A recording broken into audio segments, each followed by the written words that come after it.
হাতের প্রবলেমটা একটু দেখান আমাদেরকে। আমার হাতের প্রবলেম হ্যাঁ। আপনার এই উপরে করতে পারি না, উপরে করা যায় না, আপনার এই ফুল আনতে পারি না, এইদিকে আনা যায় না, রাইট।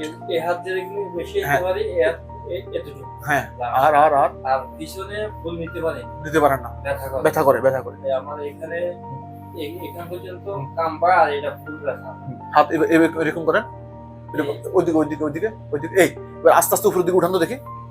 এই এখন আর পারা যায় না, এখন আমার ব্যথা শুরু হয়েছে। ব্যথা শুরু হয়ে গেছে। হ্যাঁ, ব্যথা শুরু হয়েছে। এবার আস্তে আস্তে নামান, আস্তে আস্তে নামান, আস্তে আস্তে নামান, নামান নামান। এখন ব্যথা কম। হ্যাঁ, এবার নামান, আস্তে আস্তে আস্তে আস্তে আস্তে নামান, নামান নামান। রাইট। আমরা যেটা করলাম এটা এই পরীক্ষা দ্বারা বোঝা যায় স্প্যানাটাস মাসল ঠিক আছে, ওনার আসলে ফ্রোজেন শোল্ডার। আসলে ঘটনাটা হচ্ছে যে কি আপনার এখন সেটা বলি যে কি ঘটনাটা হচ্ছে, আপনি আর হচ্ছে ডায়াবেটিস হয়ে আসছে, আপনি সেটা জানতেন না।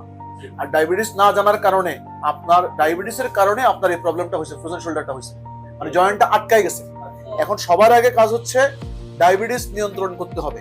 ডায়াবেটিস নিয়ন্ত্রণ করার পর আর আমরা কিছু ব্যায়াম ওনাকে দেখাই দিব, সেই ব্যায়ামগুলো উনি করবে, ডায়াবেটিস নিয়ন্ত্রণ করবে। এরপরে যদি অবস্থা উন্নতি না হয় তখন আমরা মেশিন দিয়ে দেখে, আল্ট্রাসাউন্ড মেশিন দিয়ে দেখে ওনার এই শোল্ডারের ভিতরে আমরা একটা ইনজেকশন দেব। সেটা এখন না, ডায়াবেটিস কন্ট্রোল করতে হবে, ব্যায়াম করতে হবে, ফিজিওথেরাপি নিতে হবে, তারপরে যদি না হয় তখন আমরা করব। ওকে।